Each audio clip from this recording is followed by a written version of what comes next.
So another experiment. I'm pretty obsessed with Radiohead. Yeah, actually, like, sometimes just listen to one Radiohead song when I'm working on a bunch of art, and I'll put it on repeat and play it for like a few days, and it's a really nice experience. It just really reminds me of when I kind of met Thom. Like, we didn't talk, but we were basically like 4 feet away from each other for a few hours, and I was being lifted above the crowd and he was on a stage. So I was the only person like kind of like up at this high level, and I'm really short, and it was kind of dangerous. It was not dangerous, but just it was crowded, and there were all these tall people around me. So this bodybuilder just like held me up, and it wasn't creepy. He just asked me to put my arms like this, like straight. It was kind of weird. Like, it was his idea. And so I held my arms straight like this for like a couple hours, and he just held my arms up like this. And it was good for my arms. And it was in Mississauga, Ontario in 1993. And I remember I didn't have the internet. I didn't start using the internet till just very recently, actually. That's another story. But yeah, like, I remember I did a lot of research to find Radiohead. Like, first I went to a record store, and I'm from a village, like from the woods, where there's no record store. So I hardly ever went to record stores, and I remember going to one once, and I was like so excited because it was a rare opportunity in my childhood and teenage years. I think I only went to a record store like a couple times in the first couple decades of my life. Maybe I started going to them more when I used to start visiting Toronto on my own once I hit like 15 or something, maybe. But yeah, after that I started buying lots of CDs and stuff. But when I was like, I think I was only like 13 or something like that. No, I had to be like around 14 or 15. Anyway, I don't even feel like doing the math. I'm pretty tired right now. And I definitely was like pretty blown away with how I found Radiohead. I just like walked into the record store, and I didn't hear the sound of a voice, but like I felt a voice in my head, and it felt like I didn't even know if it was like the voice of an angel or just my imagination, where it was like my own internal intuitive voice, and I don't even care to like overly analyze it. It was just a really blissful voice that like I felt that said, go to the middle, and it was really deep. Like, I'd never really experienced something exactly like this, where I just like felt this force, like almost like pushing me or like guiding me to the middle. I knew I just like have to go to the middle of the record store. There's like a message for me there. And so I just like went to the exact middle. Like, I studied, where the walls were and everything, and like I can measure things quite easily with my eyes, quite accurately, and so I'm really into architecture and stuff like that. So I go to the like exact middle of this record store, and then I just like make a really sharp turn, and I turn around and face like the door, and it was so weird. It was like I was just like, being guided so strongly, and that's a feeling I've learned to tap into more and more. But yeah, sometimes it's like more intense, I guess. I guess I'm learning to always kind of keep that intensity, because I like the feeling of just being like really on a mission and really focused on what's important. So I look, and the first thing I see like right in front of my eyes is this yellow CD cover, compact disc.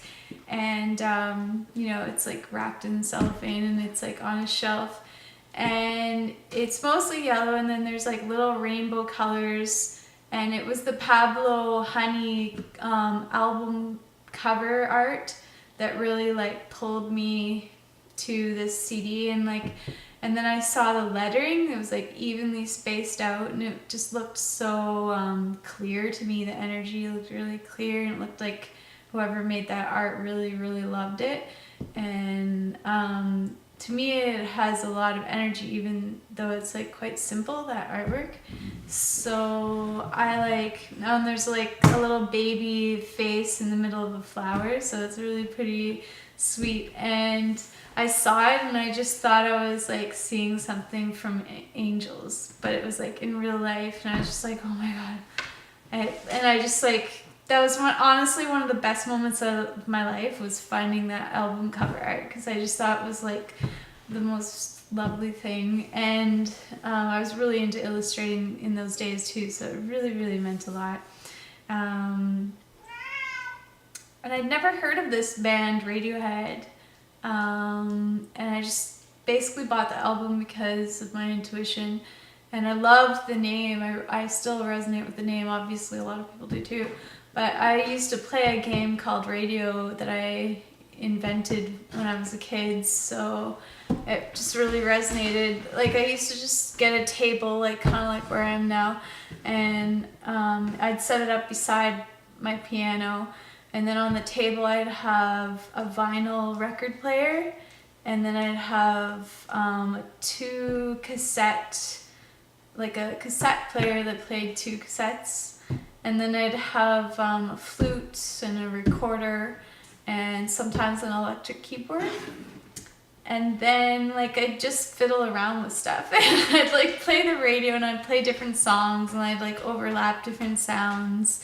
And I was just always like experimenting. And I did this for like a while when I was a kid. And I'd tape the whole thing. Like I'd tape my voice as if I was like at a radio station. But I'd tell stories and I'd just like, make it really fun. And then I'd give the tapes away to my friends and I'd listen to some of them too and keep some of them. And that was like a really amazing thing to do. And I guess I'm just kind of continuing with similar types of experiments. I like to experiment. So, I'm just gonna play a Radiohead song. It's called Videotape. And this is I think one of the most amazing songs that I've ever discovered.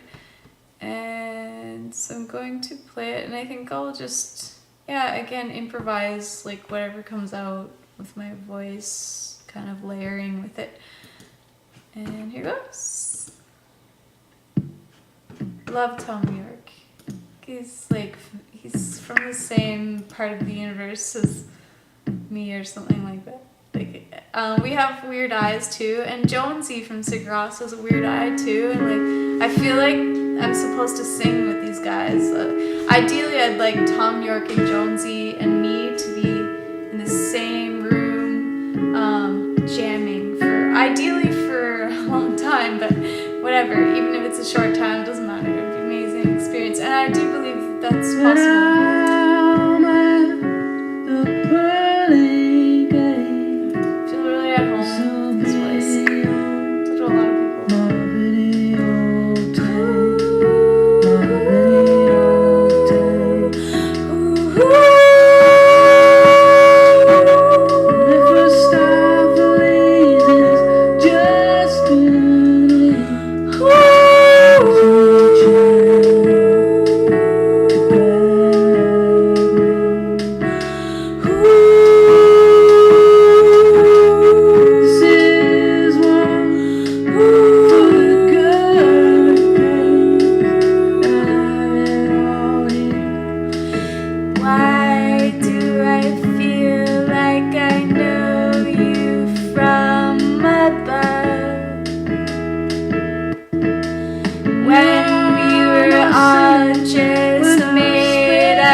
so very far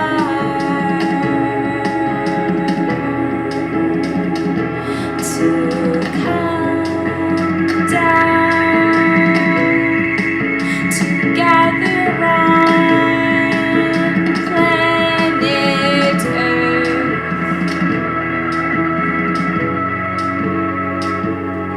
And when you meet me, I remind you of what this is worth. This planet, this place.